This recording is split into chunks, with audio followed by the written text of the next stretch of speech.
BSc भाग 3 semester 5 साठी computer सायन्समध्ये लिनक्स पार्ट 1 हा विषय आहे. या विषयाचा पहिला युनिट आहे इंट्रोडक्शन टू लिनक्स आणि यामध्ये आपण पुढील टॉपिक बघायचा आहे तो आहे architecture of Linux operating system.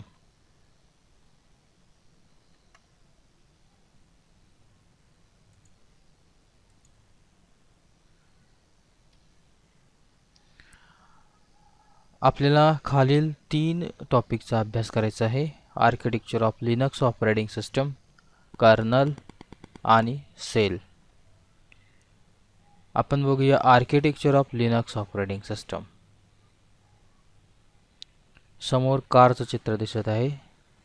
या चित्रामध्ये आपल्याला कारचा बाहेरील भाग दिसून येतो आणि इंटरनल भाग म्हणजे अंतर्गत भाग या ठिकाणी आपल्याला दिसून येतो.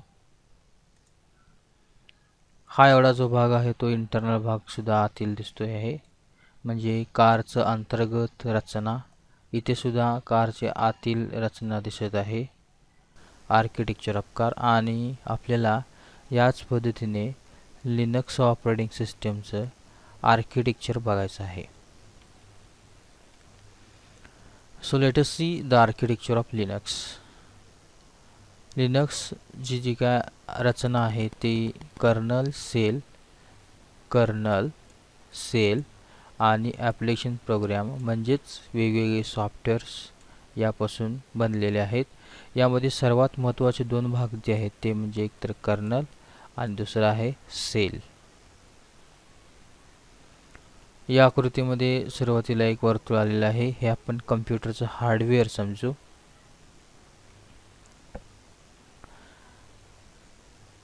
हार्डवेअर नंतर येणारा दुसरं जे सर्कल आहे हार्डवेअरच्या बाहेरच्या बाजूला त्याला समजलं जातं कर्नल. त्याच्या बाहेरील भाग जो आहे तो असतो तो सेल आणि त्याच्या बाहेरील भाग जो असतो तो म्हणजे आपले वेगवेगळे सॉफ्टवेअर्स किंवा ॲप्लिकेशन प्रोग्राम्स. म्हणजे लिनक्स आर्किटेक्चरची जर आपण रचना बघितली तर अगदी सुरुवातीला आपलं येतं ते हार्डवेअर म्हणजे कम्प्युटरचे फिजिकल पार्ट, त्यानंतर कर्नल हा भाग, त्यानंतर त्याच्या वरच्या लेयरला येतं ते सेल हा भाग आणि त्याच्या वरच्या लेयरला बाहेरच्या बाजूला सर्वात बाहेरचा भाग तो म्हणजे ॲप्लिकेशन प्रोग्राम्स म्हणजे सॉफ्टवेअर्स. हार्डवेअर म्हणजे काय बघू. आपल्याला माहिती आहे की हार्डवेअरची डेफिनेशन अशी करतात. हार्डवेअरची इमेज ही मागील आकृतीमध्ये अशा हिरव्या सर्कलने दाखवलेली होती. हार्डवेअरची डेफिनेशन अशी करता येईल. फिजिकल पार्ट्स ऑफ कम्प्युटर, कम्प्युटरचे फिजिकल पार्ट जसे की CPU किंवा तुम्ही जोडलेला monitor, mouse, keyboard, hard disk आणि इतर CPUला बाहेरून जोडलेले उपकरण याला तुम्ही हार्डवेअर म्हणू शकता. तो या हिरव्या कलरच्या सर्कलने दाखवलेला आहे. यानंतर बघूया कर्नल हा हार्डवेअरच्या बाहेरील भाग असतो जो काळ्या सर्कलने दाखवलेला आहे. Kernel is a computer program. हा एक कम्प्युटर प्रोग्राम असतो म्हणजे तयार केलेला एक प्रोग्राम किंवा सॉफ्टवेअर आहे असं म्हणता येईल. हा कोणत्याही ऑपरेटिंग सिस्टीमचा सर्वात महत्त्वाचा भाग असतो, कोअर पार्ट असतो. सर्वात महत्त्वाचा भाग म्हणजे कोअर पार्ट असतो. It manages the operations of computer and the hardware. म्हणजे कर्नल हा कम्प्युटरचे जी काय प्रक्रिया असतात त्याचं व्यवस्थापन करत असतो आणि कम्प्युटरच्या हार्डवेअरचे सुद्धा व्यवस्थापन ते करत असतो. विशेषतः मोस्ट नोटेबली कम्प्युटरची मेमरी आणि CPU टाईमचे मॅनेजमेंट हे कर्नल करत असतो. कर्नल हा कुठल्याही ऑपरेटिंग सिस्टमचा एक अंतर्गत भाग आहे आणि तो सर्वात महत्त्वाचा आहे म्हणून त्याला कोअर पार्ट असे म्हटलं जातं. पहिल्यांदा येतं हार्डवेअर, त्यानंतर येतं कर्नल आणि त्याच्या बाहेरील भाग जो असतो तो म्हणजे सेल. सेल म्हणजे काय बघू आता. It is an environment in which we can run our commands, programs and shell scripts. Shell हे एक असं वातावरण आहे की ज्याच्यामध्ये आपण आपले दिलेले कमांड्स किंवा प्रोग्राम्स आणि सेल स्क्रिप्ट रन करू शकतो. असंही म्हटलं जातं की सेल हे एक युजर इंटरफेस आहे की ज्या युजर इंटरफेसमुळे आपल्याला ऑपरेटिंग सिस्टीमच्या वेगवेगळ्या सेवा ॲक्सेस करता येतात, वापरता येतात. या सेवा कोणत्या कोणत्या असतील, उदाहरणार्थ युजर इंटरफेस प्रोग्राम एक्झिक्युशन किंवा त्या फाईल सिस्टीमचं मॅनिप्युलेशन, इनपुट आउटपुट ऑपरेशन्स, त्यानंतर कम्युनिकेशन, अशी वेगवेगळ्या प्रकारची जी काय सेवा असतात या आपल्याला ॲक्सेस करता येतात. म्हणून कर्नल हा युजर इंटरफेस असंही म्हटलं जातं. आता बघूया कर्नल सेल युजर रिलेशनशिप, म्हणजे कर्नल सेल यांच्यामध्ये काय संबंध आहेत, सोबत युजरही घेतलेला आहे. ही आहे kernel shell user relationship diagram. या आकृतीमध्ये आपल्याला कर्नल दिसतो या ठिकाणी. सेल हा पार्ट दिसतो. या कर्नलच्या बाहेरील भाग म्हणजे हा भाग सेल, जे हे पूर्ण सर्कल आहे सेलचं.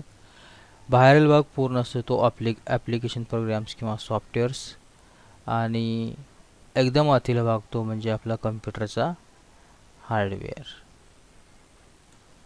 आणि मग युजर जर या ऑपरेटिंग सिस्टीमचा वापर करत असेल लिनक्सचा, तर तो ॲप्लिकेशन प्रोग्रामचा वापर करतो आणि मग हार्डवेअरचा डायरेक्टली वापर करून तो आपलं काम ॲप्लिकेशन प्रोग्रामद्वारे करून घेत असतो. कर्नल लिनक्स ऑपरेटिंग सिस्टीमचा सर्वात महत्त्वाचा मुख्य भाग म्हणजे कर्नल असतो. कर्नल म्हणजे नेमकं काय, तर कलेक्शन ऑफ रूटीन. जे रूट असतात त्यांचे वेगवेगळे कलेक्शन्स असतं आणि ते रूट काय करतात, तुमच्या कम्प्युटरला हार्डवेअरशी डायरेक्टली कम्युनिकेट करत असतात. म्हणून असं म्हटलं जातं collection of routine communicate with hardware directly. इथं आपल्याला हार्डवेअर सेंटरला दिसतं, त्यानंतर दिसतो तो डायरेक्टली कर्नल आहे. हार्डवेअरचं कर्नलशी डायरेक्टली कम्युनिकेशन होतं, कारण कर्नल म्हणजे काय आहे तर कलेक्शन ऑफ रूटीन, की जो तुमच्या हार्डवेअरला डायरेक्टली कम्युनिकेट करत असतो. कर्नल हा कम्प्युटरच्या मेमरीमध्ये लोड होत असतो, loads into the memory. कधी, जेव्हा आपण लिनक्स ऑपरेटिंग सिस्टीम सुरू करतो त्यावेळेला. Kernel provides support to user programs through system calls. Kernel काय करत असतो, जे युजरचे प्रोग्राम असतात, उदाहरणार्थ आपल्याला इथे युजर प्रोग्राम दिसतोय ब्राउझर, स्प्रेडशीट म्हणजे एक्सेल सारखे प्रोग्राम्स, DBMS म्हणजे ॲक्सेस सारखे प्रोग्राम्स, वेगवेगळे ॲप्लिकेशन प्रोग्राम्स जे असतात, उदाहरणार्थ टर्मिनल. तर हे चालू राहण्यासाठी, रन होण्यासाठी कर्नल काय करत असतो, सपोर्ट देत असतो. कशाचा वापर करून, through the system calls. Kernel manages computer memory, म्हणजे कम्प्युटर मेमरीचं व्यवस्थापन कर्नल करत असतो. शेड्यूल्स प्रोसेसेस, ऑपरेटिंग सिस्टीममध्ये वेगवेगळ्या ॲक्शन्स होण्यासाठी वेगवेगळ्या प्रोसेसेस चालू असतात आणि त्या प्रोसेसचं, त्या अनेक प्रक्रियांचं टाईम टेबल तयार करण्याचं कामसुद्धा म्हणजे शेड्युलिंग हे सुद्धा कर्नल करत असतो. पुन्हा अशा वेगळ्या ज्या काही प्रक्रिया असतात, प्रोसेस असतात, त्यांचं प्राधान्यक्रम लावायचं काम किंवा ठरवायचं क्रम हे कर्नल करत असतो आणि इतर काही महत्त्वाची कामं तो कर्नल करत असतो. Kernel does lot of work even if no application software is running. याचा अर्थ असा होतो की कोणतेही सॉफ्टवेअर आपण जरी रन करत नसलो तुमच्या ऑपरेटिंग सिस्टीममध्ये तरीसुद्धा भरपूर काम कर्नल करत असतो. आणि म्हणून hence kernel often called as application software gateway to the computer resources. कम्प्युटरचे जे काही रिसोर्सेस असतात त्यांचा एक गेटवे म्हणजेच कर्नल आहे असं म्हटलं जातं. कर्नल हा लिनक्स ऑपरेटिंग सिस्टीममध्ये रूट बूट स्लॅश VMLINUZ ने रिप्रेझेंट केला जातो किंवा दाखवला जातो. सेल म्हणजे काय बघूया. कर्नल हा भाग येतो आणि त्यानंतर येणारा भाग म्हणजे सेल. कर्नलच्या बाहेरील भाग जो आहे तो म्हणजे सेल. सेल हा काय असतो बघा, interface between user and kernel. आपण युजर या ठिकाणी आहोत, कर्नल या ठिकाणी आहे, या ठिकाणी कर्नल आहे. कर्नल आणि युजर ह्यांच्या दोघांच्या मधला इंटरफेस, दोघांच्या मधलं माध्यम, युजर आणि कर्नलचं कम्युनिकेशन व्हावं या दोघांसाठी जे मध्य माध्यम असतं ते म्हणजे सेल आहे. आकृतीमध्ये दिसतं अगदी स्पष्टपणे. हा ऑपरेटिंग सिस्टीमचा बाहेरील भाग असतो म्हणजे कर्नलच्या बाहेरील भाग असतो, बाहेरील सर्कल. सेल हे एक एन्व्हायरमेंट असतं, हे आपण मागं बघितलं की ज्या एन्व्हायरमेंटमध्ये आपण काय करू शकतो, कमांड्स, प्रोग्राम्स आणि सॉफ्टवेअर्स आणि सेल स्क्रिप्ट काय करू शकतो, रन करू शकतो. कम्प्युटरला मूलतः कधीही दिलेले कमांडचं ट्रान्सलेटिंग करण्याची क्षमता नसते. That is computer do not have any inherent capability of translating commands into actions. आणि मग हे कोण करतं, तर हे काम सेल हा भाग करत असतो. There can be many shells in action. अनेक सेल तुमच्या ऑपरेटिंग सिस्टीममध्ये असू शकतात, पण एका युजरला, जो युजर या ऑपरेटिंग सिस्टीममध्ये लॉग इन आहे त्याला एक सेल दिलेली असते. उदाहरणार्थ आकृती दाखवल्याप्रमाणे हा जो युजर आहे याला एक सेल दिलेली आहे या ठिकाणी. हा युजर आहे याला दुसरी सेल दिलेली आहे. तिसरा युजर आहे याला तिसरी सेल दिलेली आहे. असे युजर लॉग इन जेवढे असतील त्यांचे सेपरेट सेल दिलेले असतात. सेल कसं काम करतं, how shell works. When we enter commands through the keyboard it gathers input from you. जेव्हा आपण कीबोर्डवरून एखादी कमांड कम्प्युटरला इनपुट करतो, एंटर करतो, त्यावेळेला ते इनपुट काय केलं जातं, गोळा केलं जातं, एकत्र केलं जातं. आणि मग त्यानंतर ते जे काही इनपुट दिलेलं असतं आपण त्याच्यानुसार त्यावर आधारित असणारा जो काही प्रोग्राम आहे तो रन केला जातो, एक्झिक्यूट केला जातो किंवा ते सॉफ्टवेअर सुरू केलं जातं. जेव्हा प्रोग्राम एक्झिक्युटिंग व्हायचं काम संपतं त्यावेळेला प्रोग्रामचं आउटपुट आपल्याला दाखवलं जातं.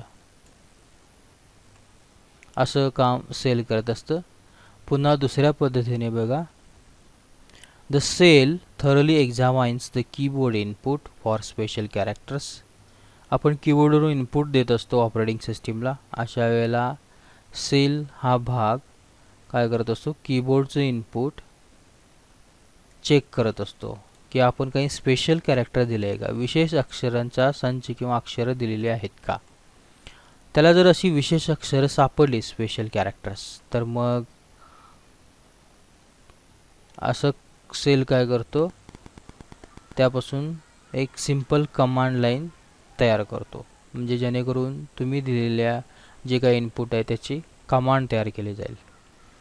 आणि मग शेवटला काय होतं, finally shell communicate with the kernel. शेवटला तुमची सेल तुमच्या कर्नलशी कम्युनिकेट होते. का, तर to see that command is executed, म्हणजे तयार झालेली कमांडनं आपलं काम केलं की नाही, रन झालं की नाही हे बघण्यासाठी ते सेल कर्नलशी कम्युनिकेट होते. आता हे क्लिअरच दिसतं की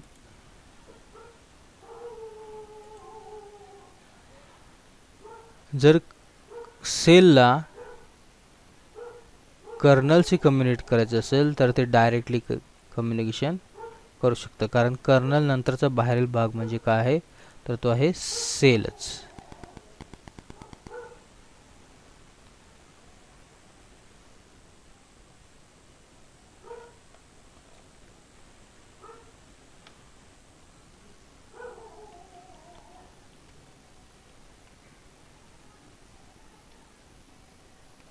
यानंतर बघूया आपण ॲप्लिकेशन प्रोग्रॅम्स. या लिनक्सचा आर्किटेक्चरमधील कर्नल शेल रिलेशनशिप जी आपण डायग्राम बघितली त्यातील बाहेरचा भाग. An application or application program is a software program that runs on your computer. एक सॉफ्टवेअर असतं किंवा एक ॲप्लिकेशन प्रोग्राम असतो किंवा तुम्ही त्याला सिम्पली ॲप्लिकेशन म्हणू शकता की जो कम्प्युटरवर रन होतो. हा प्रोग्राम किंवा हे सॉफ्टवेअर युजर सुरू करतो, युजर एक्झिक्यूट करतो किंवा युजर रन करतो. Some inbuilt application programs in Linux are Terminal, Firefox, Browser, LibreOffice. Linux operating सिस्टीममध्ये काही ऑलरेडी असणारे ॲप्लिकेशन प्रोग्राम्स आहेत जी इनबिल्ट आहेत, म्हणजे ऑलरेडी आहेत लिनक्समधली. ते असे आहेत टर्मिनल, जे आपल्याला शिकायचं आहे प्रॅक्टिकली. फायरफॉक्स हा ब्राउझर आहे आणि लिब्रे ऑफिस. मध्येच आपण सिस्टीम कॉल हा मुद्दा बघितलेला होता. ते सिस्टीम कॉल म्हणजे काय बघू. लिनक्स ऑपरेटिंग सिस्टीममध्ये 1000च्या वर म्हणजे हजारांच्या वर कमांड्स उपलब्ध आहेत.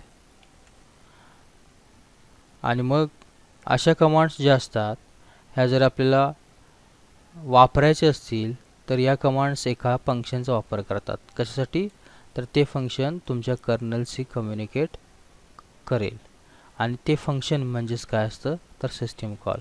That means these all commands use a function to communicate with kernel and it is called as system call.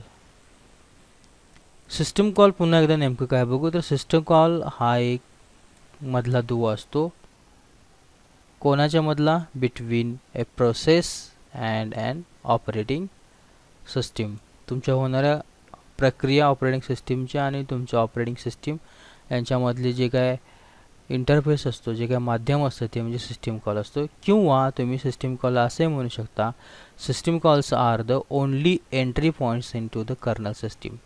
म्हणजे कर्नलमध्ये एंट्री पॉईंट म्हणून ज्याच्याकडे बघितले जातो तो म्हणजे ते म्हणजे काय असतं तर सिस्टीम कॉल. उदाहरण बघू. Typical Linux operating system rights अ फाईल. लिनक्स ऑपरेटिंग सिस्टीममध्ये एखाद्या फाईलवर राईट करायचं असेल तर राईट हा सिस्टीम कॉल वापरला जातो. इथे प्रोसेस आहे रायटिंगची आणि हाच जो काय आहे राईट सिस्टीम कॉल तो फाईल किंवा एखादे डिव्हाइस ॲक्सेस करण्यासाठी सुद्धा वापरलेलं जातं. आणखीन एक सिस्टीम कॉल आहे त्याचं नाव आहे ओपन सिस्टीम कॉल, की जो काय करतो तुमचे फाईल किंवा डिव्हाइसेस ओपन करायचं काम करतो. हे जे सिस्टीम कॉल्स आहेत उदाहरणार्थ write system call, open system call हे ऑलरेडी तुमच्या ऑपरेटिंग सिस्टीममध्ये कर्नलमध्ये तयार असतात. And interaction through the system call represents an efficient means of communication with operating system. म्हणजे सिस्टीम कॉलच्या माध्यमातून जर कम्युनिकेशन चांगलं होत असेल तर याचा अर्थ असा आहे की ते कम्युनिकेशन ऑपरेटिंग सिस्टीमची खूप चांगलं होत राहतं.